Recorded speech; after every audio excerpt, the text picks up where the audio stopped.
Hello everyone, this is Urvashi Chauhan. Welcome to another episode of Courts Today by Live Law, where we bring you the latest developments from all courts across India. Let us start. A team from the Archaeological Survey of India began the scientific survey of the Gyan Vapi Mosque complex in Varanasi this morning. This was after the Varanasi District Court on Friday had allowed the application seeking a scientific survey of the entire Gyan Vapi Mosque premises except for the Wazukhana by the ASI.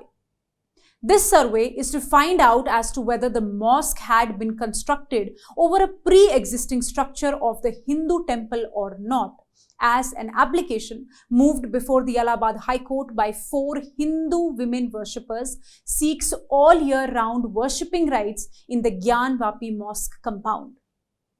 In a new development today, the Supreme Court has stayed the survey by ASI till 5 p.m. on 26th July. The Supreme Court bench comprising CJI Chandrachud, Justice J.B. Pardiwala and Justice Manoj Mishra passed the order after hearing an urgent mentioning made by the Gyan Vapi Mosque Committee.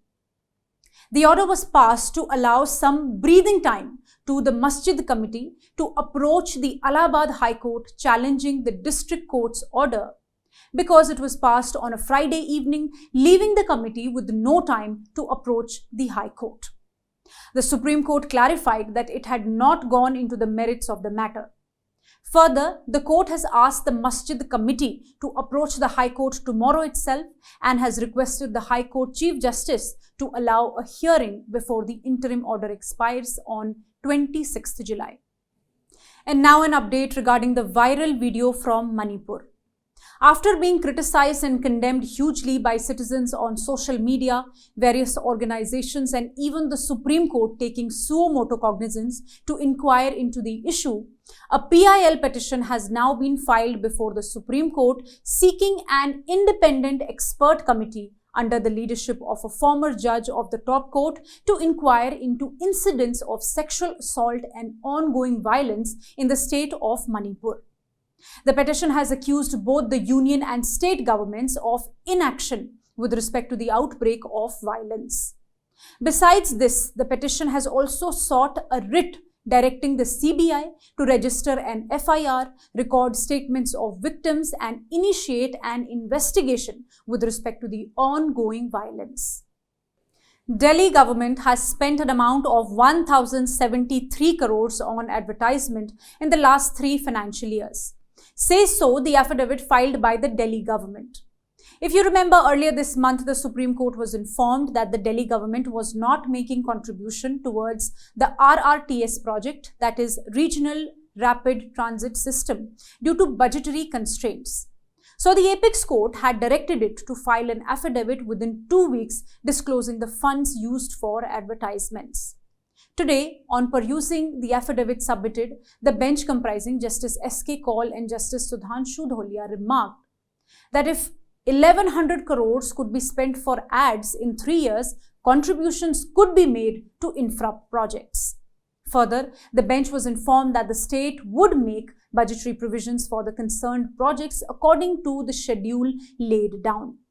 While accepting the state government's statement, the bench also passed a direction regarding payment of overdue amount. We are all using mobile phones, and some of us, for privacy reasons, do not switch on the location on our phones.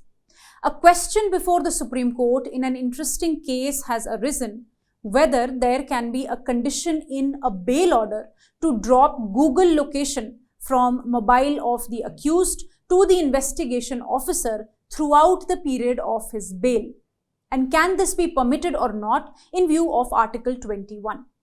A division bench of Justice Abhay S. Oak and Justice Sanjay Karol was today hearing Enforcement Directorate's challenge against the Delhi High Court order that had granted bail to the internal auditor of Shakti Bhog Foods Limited in a money laundering case.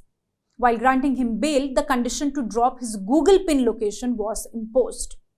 According to the accused granted bail, it affected his right to privacy as this amounts to surveillance. During the course of the hearing, Justice Abhay S. Ok remarked that imposing the condition to share Google location to the investigation officer would amount to surveillance and is violative of Article 21. The court issued notice and has posted the matter for 3rd October. And now an update on the violence during Ram Navami celebrations in West Bengal, which took place from 31st March to April 3rd. As you know that High Court on 27th April had ordered NIA probe into the violence on a PIL filed by leader of opposition Suvendu Adhikari and had observed that there were allegations of use of bombs and explosives which would attract the NIA Act.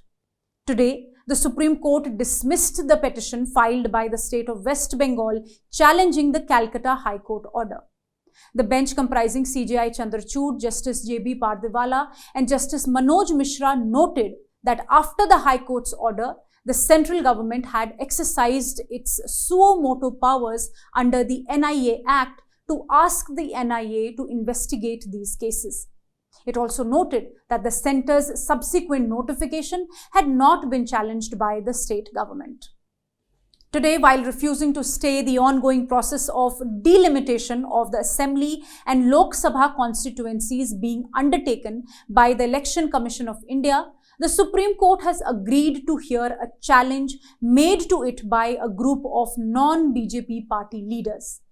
A bench comprising CJI Chandrachud, Justice J.B. Pardiwala and Justice Manoj Mishra agreed to hear a challenge to Section 8A of the Representation of People's Act and issued notice on the writ petitions filed by the opposition party leaders. The petitioners here have challenged the draft proposal published by the Election Commission of India in June for the delimitation of Assam's 126 Assembly constituencies and 14 Lok Sabha constituencies. The court today granted 3 weeks' time to the Union of India and the Election Commission to file their replies and 2 weeks thereafter for the rejoinder.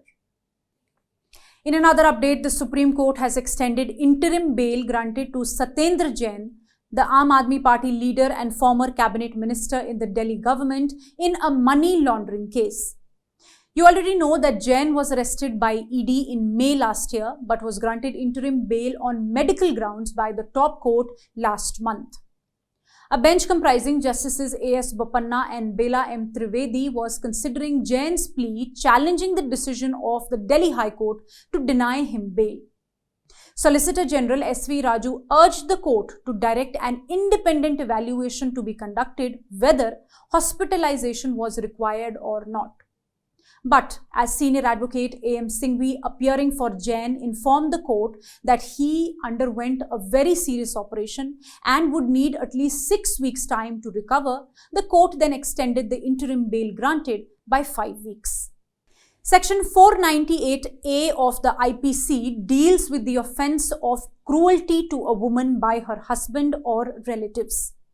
The object is to protect married women from cruelty and harassment in their matrimonial homes.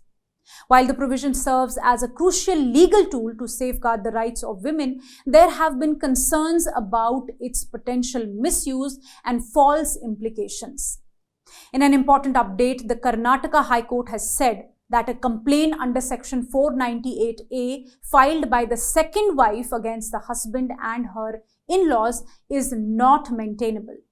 A single-judge bench of Justice S. Rachaya allowed the petition filed by Kantha Raju and set aside the conviction order passed by the trial court and the revision court, which convicted him under Section 498A on the complaint filed by his second wife.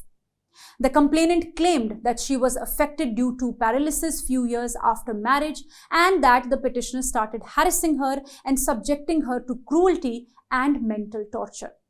The bench clarified that woman under 498A means and includes legally wedded wife and not the second wife.